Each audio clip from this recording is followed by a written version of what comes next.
We're in the New York store. How many New York Whole Food stores do you have, by the way? 8.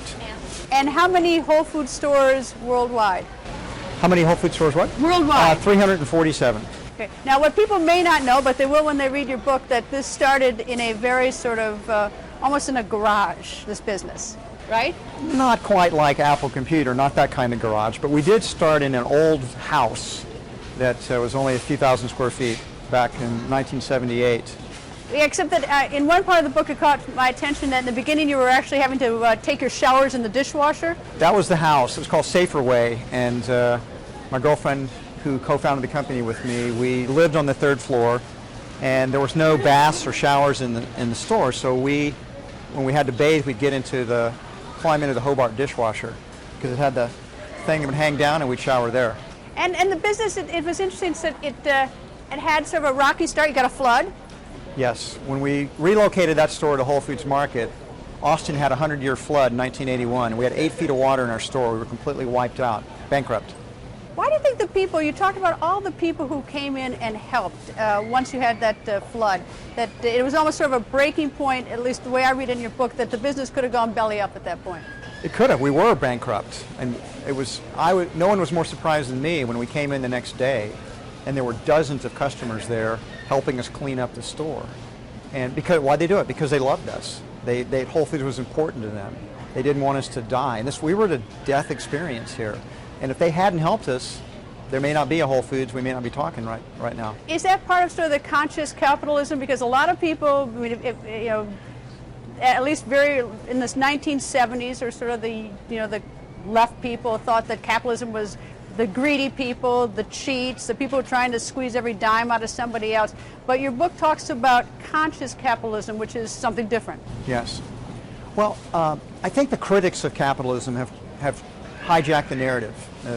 They judge business by the worst practitioners, by the Bernie Madoffs and the Enrons, and they treat business as basically selfish, greedy, and exploitative. And it doesn't have to be that way. Business is the greatest creator of value in the world. It's helped lift humanity out of poverty into prosperity. And we're making tremendous progress due to business and capitalism. Have you always felt that way about capitalism? Have you always sort of embraced it and thought that it was something that was inspiring or something that lifted people up? What happened? Well, when I was young, I believed in the myth that business was selfish and greedy. And I certainly didn't want to be a business person. It wasn't never my ambition.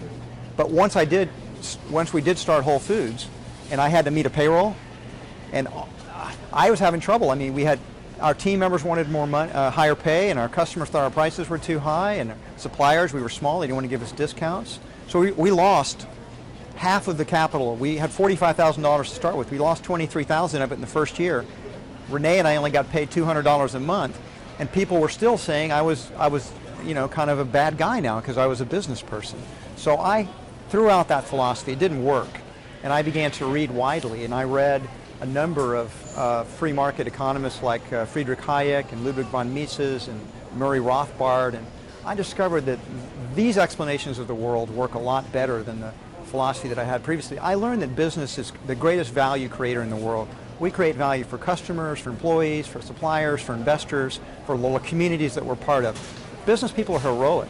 They're not the bad guys. We're the good guys. So what happened between 1978, when you're starting this small house and taking showers in a dishwasher, to now with this huge store, over 350 stores around the world? I mean, what happened? Well, it's 34 years of history there. A lot of stores have 34 years of history. I guess part of it is that we're lucky. We were in a good business at the right time, and it sort of took off. And the other part of the explanation is that we learned a lot. We became very good at what we were doing. We became good grocers, and we learned a different way of doing business, which is part of what we outline in the book on conscious capitalism. Well, there seems to be a different business model than your typical grocery store. I always think of grocery stores as having a very small margin of profit. Yes. You look around this store, and I've been in Whole Food stores. We have them, of course, several in Washington, D.C., where I live. And it seems to be more of a community aspect to it. I don't know what it is, but the employees seem to be part of a community, and the shoppers do. That's deliberate. That's not accidental. It starts with our philosophy that a business has potential to have a higher purpose. Whole Foods is not just about making money. We actually really do want to help people live healthier lives to avoid getting overweight, obese, getting heart disease, cancer. We care about our team members. I realized early on that the secret to success in business is happy customers, but the secret to happy customers is happy employees. So happy employees results in happy customers, which results in happy investors, and you have a virtuous circle. Has business been, or capitalism specifically, been demonized over the years? Absolutely. It's blamed for all the problems that are in the world, when in fact, capitalism is mostly the solutions to most of the problems in the world. What's wrong in the world is not that there's too much capitalism. The problem in the world is there's not enough of it. Where's the problem then? I mean, how come so many people can't seem to make it in business? I mean, a lot of people do make it, but a lot of people don't. What's in the way? Well, we live in a competitive marketplace where customers get to vote. If you don't create value for them, they're going to go to your competitors. So that's a great thing about business. Competition forces business to improve and get better. And if it doesn't, if you can't improve better, if your competitors do a better job than you, then you basically get voted out of existence, get voted out of business. That's how we make progress in our society, though. I take it government can be in the way, or it can be very helpful, depending on your viewpoint. Compare, for instance, the current decade in business with your prior decades. I mean, have regulations increased? Have they made it easier or harder for you to work? Well, regulations have increased every year since I got into business. Regulations are something that they don't get rid of them, they just add new ones on. That's one of the things we need to reform. We need ways to get rid of bad regulations. Instead, they just layer on. It's a lot harder to start up a business today than it was when I started up a business 34 years ago. You consider yourself a libertarian? Is that a fair, politically, is that where you are? There's so much baggage with that term that I oftentimes don't identify with that anymore. I actually now think of myself as a conscious capitalist. All right. And that is defined as what? I know that's what the name of the book is, but define it for me. Conscious capitalism recognizes that business has the potential for a higher purpose besides just maximizing profits and making money. It creates value for all of the shareholders, not just the investors. It's a different philosophy of leadership where the leader serves the enterprise. It's not just trying to line their own pockets. And fourth, you have to create a culture that empowers people and allows human beings to flourish. In a publicly owned business, under conscious capitalism, explain to me is that if a board or the executives of the company, they can either make a decision that's going to maximize profits, or they can make one that may be something that they think is more in tune politically with them, whether it's for the environment or for good health or whatever. Is that part of conscious capitalism, that you make a decision not just to go for the absolute dollar? Actually, conscious capitalism kind of rejects the premise behind that question. Okay. Is that the premise is that there are these trade-offs, and you have to negotiate between the trade-offs. So if you're doing something for the environment, that it must be coming at the expense of the investors. The secret of good conscious leadership is to find win-win-win strategies, so that all of these stakeholders are simultaneously winning. That sometimes is not easy. It requires imagination and creativity, but that's the secret. I've always thought, when you take a look at some of these big companies, big chains, is that one of the problems is that when the original creator of the company leaves, that suddenly some of the pride in the company is gone. If you go to a mom and pop store, mom and pop are there and they're very proud to make sure that you like your product. If you don't like it, you can return it and they'll give you your money back or something. It seems to me that some of these giant corporations have totally forgotten the customer, and that in some ways, one of the advantages of you still being here is the pride factor. It is something I'm concerned about. I think when you create a company, it's like having a child, and you want your child to grow up and flourish, and you want it to outlive you. So it would be horrible if I left Whole Foods and it started to fall apart. I don't think that's going to happen. We've got a great leadership team. But I do think it's something to be concerned about. I've seen some great companies make bad leadership decisions. Great icons like Hewlett-Packard, for example, which is one of the greatest countries ever created in America, but had a series of bad leadership decisions, and that company's declined as a result. Who do you admire in business? I admire a lot of people in business. I admired Steve Jobs before he died. He's a great entrepreneur. I didn't necessarily admire everything about him, but I certainly thought he was a great entrepreneur. I admire Warren Buffett. I admire Howard Schultz at Starbucks, Jim Sinegal at Costco. Historical figures, people like Walt Disney, I thought was an amazing entrepreneur. So I admire entrepreneurs. if you ask that question, who would you most like to have dinner with? I'm going to name a series of entrepreneurs. Also, somebody like Bill Gates I admire. I admire Warren Buffett. So there's another. All right, if I'd asked this question back in 1975, pre-Whole Foods, who would you have answered? Who would be the people you'd admire? In 1975, I was 22 years old. I probably would have said musicians. I admire the Beatles and the Moody Blues and actors. And I mean, you know, I had a much more superficial view of the world back then. I had presidents, things like that. Would you ever have imagined yourself to be a businessman all these years later? No. If you told me probably in the early 70s how my life was going to turn out, I probably would have, I would have been too scared. I might have run away to Europe and taken a new identity on. All right, the corporate tax is a huge controversy in this country. You thought about our corporate tax rates? Of course. We have the highest corporate tax rates in the entire world now. Japan used to be number one and U.S. was number two. They cut their rates, and now when you combine state and federal taxes, highest corporate tax rates in the world. How does that affect your business? Because, I mean, you're very successful, you're a rich man, this is growing, so how does it affect you and your employees? Well, every dollar we pay in taxes is a dollar that we can't give back to the customers in lower prices, is a dollar we can't pay to our team members in higher wages and benefits.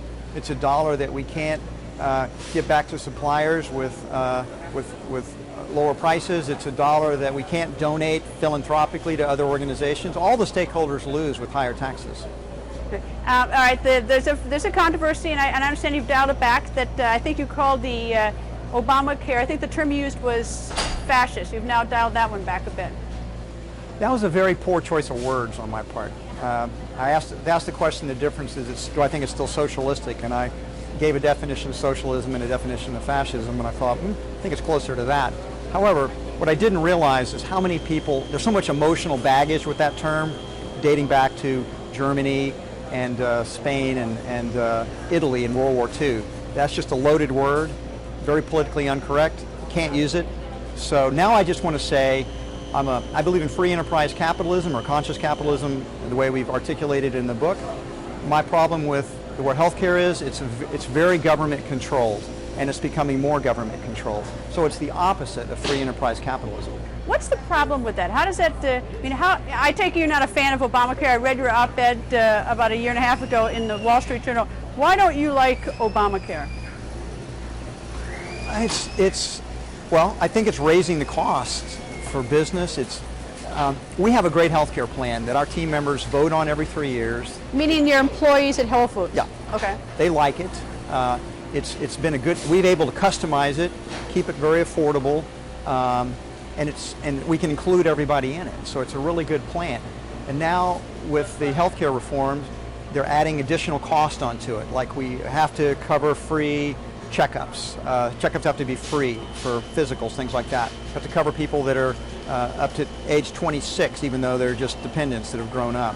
And those aren't free. Those cost things. And now there's going to be, with lobbying and crony capitalism now with that Healthcare Act, you're going to see lots of new mandates put on that are going to determine what we can do. So our freedom to customize our healthcare plan to the best for our team members has been compromised. Well, do your employees not like the added benefits? I realize there's going to be, someone's got to pick up the cost. Either they are or you are. Somebody's going to pick it up. But do they not like these added benefits with Obamacare?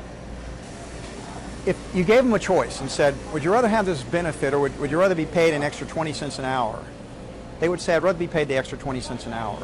They wouldn't say, I want this, because everybody doesn't take advantage of that.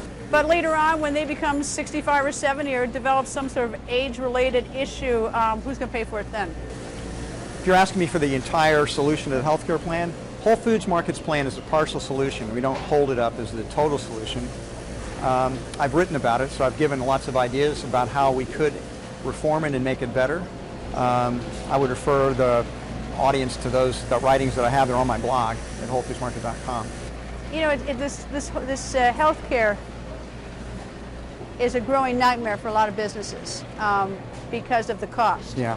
And people really are unsure of what it's going to do to the business. Do you have a sense of how it's going to affect your business in 2 years, 3 years, or 4 years? Yeah. I can tell you what generally will happen. As the costs go up, you're not required to provide health insurance for part-time workers, those who work under 30 hours.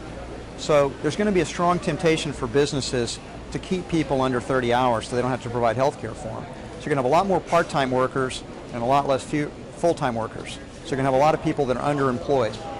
I mean, Whole Foods is prided itself that we've always had a much higher mix of full-time to part-time workers. Like we're like 80% full-time and 20% part-time, which is very rare in retail. But I suspect as our healthcare costs are driven up by the healthcare reforms and they're more expensive, that we'll end up gradually lowering our full-time ratio to a much lower number. Yeah, it must be fun looking around here. You see all the customers. I mean, all your vegetables and fruits are so colorful and they look fresh. Fun for you? I love being in the stores. That's where the life of the company is. It's beautiful. The customers are nice. The team members are such wonderful people. I love what I do. I'm so proud of Whole Foods. I love the team members so much. It's been a grand adventure. I'm very, very happy. You're a vegan? Vegan now for 10 years. Why? I don't want to have to kill animals or have them killed for me. You don't need to eat animals to be healthy. So if you're eating them, it's primarily simply for the pleasure of it. I can't justify killing animals just for the pleasure of eating them. Yeah, you will sell that here, of course. Well, our customers want those products, and basically 95% of our customers eat animal food, so if we didn't sell them, we'd be out of business. What's your biggest headache with this business? What's our biggest headache? Yeah, it looks fun, it looks successful, it looks the beautiful colors of the fruit, the customers, there are tons of customers in here, but there must be something that's a little bit of a headache for the head of the company. I mean, there's always problems in any kind of business. I suppose my biggest concerns are, I mean, you still have to, as we've gotten larger, you have to pay a lot more attention to a lot of regulations, and I think probably you get sued more because you have deeper pockets, so you get hassled more depositions by lawyers, and suppose the bureaucracy and the hassles of it are the least fun part. When I was younger and more of an entrepreneur, we flew under the radar.